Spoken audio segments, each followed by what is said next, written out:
जय श्री कृष्णा दोस्तों। आज हम श्रवण करेंगे बैसाख मास महात्म्य अध्याय 20। व्यास कहने लगा, हे ब्राह्मण, परमेश्वर ने करोड़ों जीव रचे। इनके विभिन्न विभिन्न कर्म और अनेक सनातन मार्ग हैं और इन सब का स्वभाव एक सा क्यों नहीं, यह जानने की मेरी बड़ी इच्छा है। आप बताइए। यह सुन शंख मुनि कहने लगे, रजोगुणी, सतोगुणी और तमोगुणी 3 प्रकार के जीव होते हैं। इनमें रजोगुणी रजोगुण कर्म करते हैं। इनकी बुद्धि पाप पुण्य मिश्रित होती है, मतलब ये पाप और पुण्य दोनों ही करते हैं। कौन? रजोगुण वाले। किसी कामना के निमित्त अन्य देवता के समर्पण हो जाते हैं, किसी की भी पूजा करने लगते हैं अगर उनकी कामना पूरी हो जाए, जैसे कोई भैरव को पूजने लगता है। और भी अनेक अनेक देवी देवता हैं जो अपनी मनोकामना पूर्ति के लिए उनको पूजने लगते हैं। अतः आप पाप और पुण्य दोनों करते हैं। जिनके स्वर्ग और नरक दोनों को भोगकर संसार में बार बार जन्म लेते हैं। ये कौन है? रजोगुणी वाले। अभी तमोगुणी। तमोगुण कर्म प्रधान करते हैं। वे निष्ठुर निर्दय देवता का पूजन करते हैं और सबसे द्वेष रखते हैं, जिससे बहुत दुखी रहते हैं। अब तमोगुणी वाले क्या करते हैं? किसी को भी पूज लेते हैं, है ना, किसी भी देवता अन्य देवता को। देवता और भगवान में अंतर है। देवता बहुत हो जाते हैं, जैसे इंद्र हो गए, है ना, काल देवता हो गए और अनेक अनेक देवता हैं, भैरव आदि। वो इन सब की पूजा भी करते हैं और फिर वो बहुत निष्ठुर होते हैं, बहुत उनके अंदर दया नहीं रहती। इस तरीके से उनसे द्वेष रखते हैं और जिसमें दुखी रहते हैं। राक्षसों से लेकर पिशाच तक तामसी गति को पाते हैं। सतोगुणी। अब सतोगुणी का सुनिए। सतोगुण कर्म करते हैं, जैसे धर्मशील, दयावान, श्रद्धावान, पराई निंदा ना करने वाले तथा कामना रहित होते हैं, जिससे ऊर्ध्व लोक को जाते हैं। कौन सतोगुणी है? जैसे प्रेमानंद महाराज जी, अनिरुद्ध महाचार्य जी, ये सब सतोगुणी। ये सब सतोगुणी, धर्मशील, दयावान, ये ऐसे जो अच्छे गुण हैं वो सब इन्हीं संतों में पाए जाते हैं और वही सतोगुणी कहलाते हैं। जिससे उर्व लोक को जाते हैं, मतलब सीधे भगवान लोक को जाते हैं। संसार में कभी कभी इन तीनों गुण में विषमता भी हो जाती है। इसी कारण ऊंच नीच कर्म करने से सुख दुख अभाव होते। अब किसी में वो तीनों ही रहते, सतोगुण भी होते, रजोगुण भी होते और तमोगुण भी होते। उन्हें अच्छा खाना चाहिए, अच्छा पीना चाहिए, अच्छा पहनना चाहिए, जिससे वो पाप और पुण्य दोनों करते हैं, तीनों करते हैं और फिर बार बार जन्म मरण के चक्कर में पड़े रहते हैं।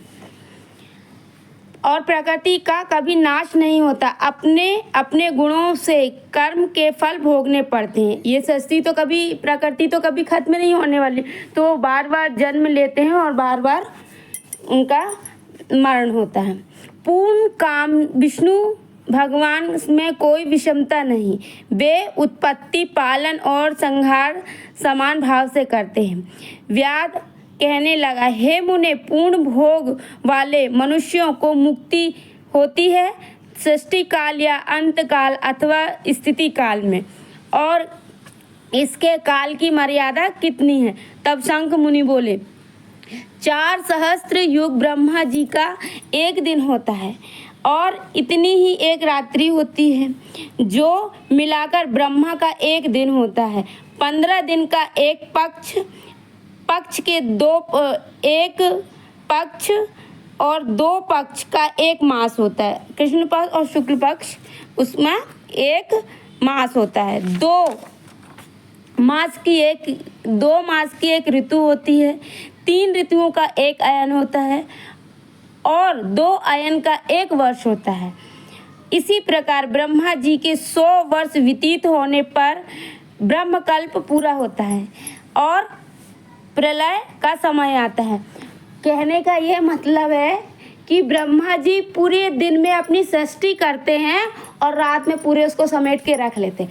फिर जब अगला दिन होता है फिर पूरी सृष्टि रचते हैं और फिर अगले दिन भी उसको फिर समेट के रख लेते हैं। ऐसा है। प्रलय 3 प्रकार की होती हैं। मानव प्रलय, जैसे अभी कोविड आया था, वो मानव प्रलय थी।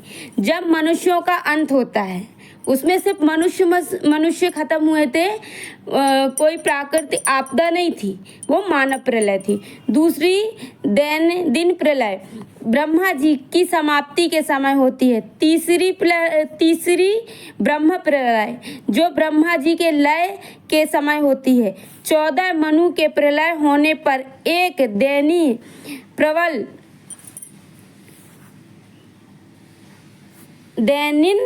प्रलय होती है। इन प्रलयों की उतनी ही अवधि प्रयत्न होती है। मानवतर प्रलय में भुवः और स्व, ये 3 लोग बताए हैं। भू, भुवः, स्व। भू क्या है? पृथ्वी। भुवः नीचे, भू पाताल, भुवः ये, और स्व स्वर्गलोक। तीनों लोकों का लय होकर चेतन जीवों का ही नाश होता है। तीनों लोकों के स्वरूप का नहीं, केवल उन लोकों में पूर्ववत जल पलायन हो जाता है। अतः में चेतन जीवों की पुनः उत्पत्ति होती है और वे व्याध दैन प्रलय में ब्रह्मा जी को शयन करने पर चेतन अभिभूत जीवों सहित लोकों और लोकस्थ सबका नाश हो जाता है। केवल सत्य लोक रह जाता है। कोई तत्व भी मानी देवता और मुनि ही तथा सत्य लोक में शयन, वो सब जो बसते हैं, वो एक सत्य लोक बसता है, बाकी सब पूरा जलमग्न हो जाता है, वो बताया गया है।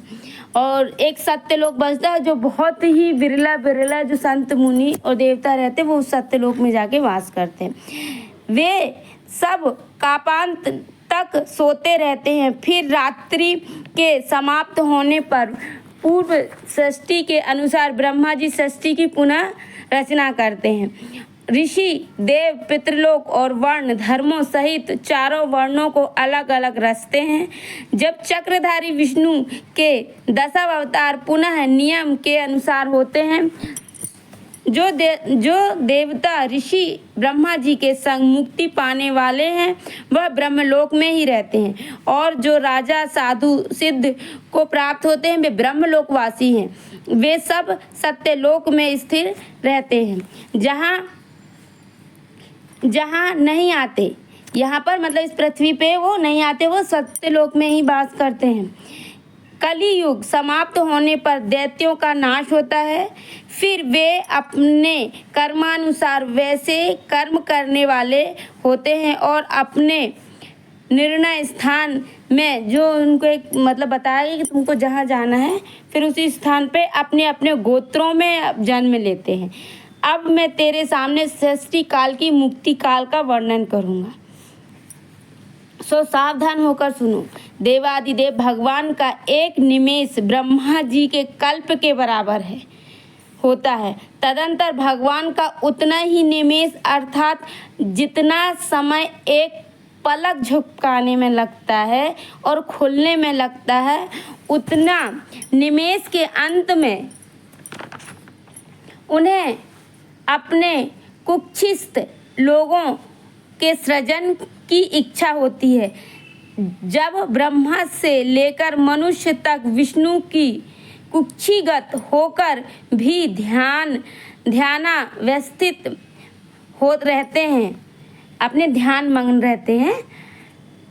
उन्मेष के प्रथम भाग में चतुर्व्यूह आत्मक विभु शरण गुण्य होकर व्यू में स्थित वासुदेव से ब्रह्मा को सायुज्य मुक्ति देकर महाविभो पश्चात महात्माओं को तत्वज्ञान रूपी सारुग्य मुक्ति देते हैं।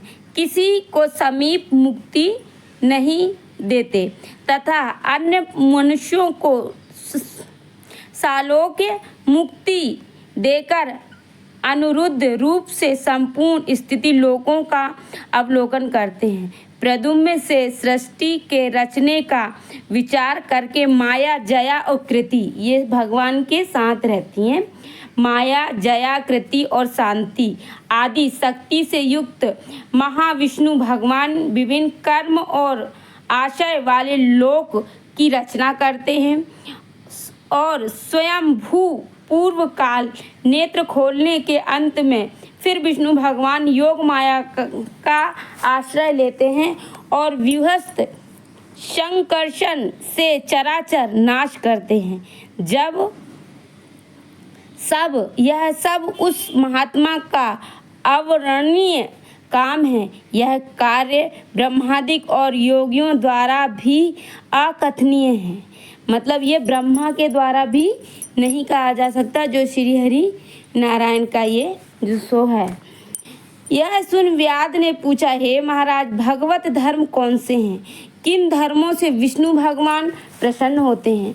व्याध के ऐसे कहने पर शंख मुनि बोले, जिनका चित्त सदा विष्णु भगवान के चरणों में तथा हरि स्मरण में रहता है, जो लोग ममताहीन रहते हैं, सदाचारी परोपकार करते हैं, उनको शास्त्र, गुरु, साधु और शुभ कर्म में विश्वास होता है, और जो सदा विष्णु भक्त हैं वही भगवत धर्म है। सब देशों में घूमता, सब कर्मों को करना और सब धर्मों को सुनना, परंतु चित्त को विषयों में रखने वाले कुछ भी नहीं कर सकते।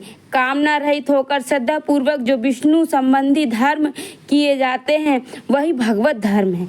इस लोक में और परलोक में सुख देने वाले हैं। क्षीर सागर में लक्ष्मी जी को भगवत के वैसाखो धर्म बताते हुए कहते हैं, भगवान जो विष्णु भगवान को प्रसन्न करते हैं उन्हें पाकर बावड़ी, कुआं, सरोवर बनवाना, मार्ग में छाया करना, प्याऊ लगवाना, सुपात्रों को दान करना, छतरी, जूता, खड़ाऊ, सुगंधित द्रव्य, कपूर, पुष्प, तांबूल, गोरस मतलब दूध, शहद, चटाई, कंबल, पलंग, वस्त्र, अन्न का दान और गोदान, रास्ते के थके हुए ब्राह्मण आदि के चरण धोना, पंखा से हवा करना, उपटन करना, शरबत पिलाना, नमक मिली छाछ, ईख, ककड़ी तथा रसायन का दान संपूर्ण पापों का नाश कर देता है। पितृश्वरों को तर्पण करें, तेल उपटन छोड़ दें। मतलब हमें बैसाख में, कार्तिक में, माघ में हमें शरीर में तेल नहीं लगाना चाहिए, उपटन नहीं लगाना चाहिए। कांसे के पात्र में भोजन करना, हमें कांसे की थाली में भी खाना नहीं खाना चाहिए। निषेध भोजन, निषेध मतलब जो रखा हुआ भोजन रहता है 8 से 10 घंटे का है उसे भी नहीं खाना चाहिए, और दोबारा पकाया हुआ भोजन भी नहीं खाना चाहिए। एक बार अगर खाना बन गया फिर उसको आप दोबारा गैस पे गर्म करोगे तो वो दोबारा पकाया हुआ कहलाता है। व्यर्थ वाद विवाद, मतलब कोई बात की बात हमें नहीं करनी चाहिए, ज़बरदस्ती हमें लड़ाई झगड़ा भी नहीं करना चाहिए। घिया, गाजर, तोरई, चौलाई, बैंगन, मसूर, मूली, गूगल, बेलफल, लिस सोड़ा का सेवन बैसाख में भूल करके भी ना करें, यह नहीं तो चंडाल की योनि में जन्म लेकर 100 जन्मों तक पशु बनना पड़ेगा। भगवान कहते हैं कि जो कुछ चीज़ें बताई गई हैं इनको हमें बैसाख के महीने में, चाहे हम बैसाखो धर्म का पालन करें अथवा ना करें, हमें ये चीज़ें नहीं खानी चाहिए। मैं फिर से रिपीट करती हूँ। घिया, गाजर, तोरई, चौलाई, बैंगन, मसूर, मूली, गूलर, बेलफल, लिह सोड़ा का सेवन बैसाख में भूलकर भी ना करें।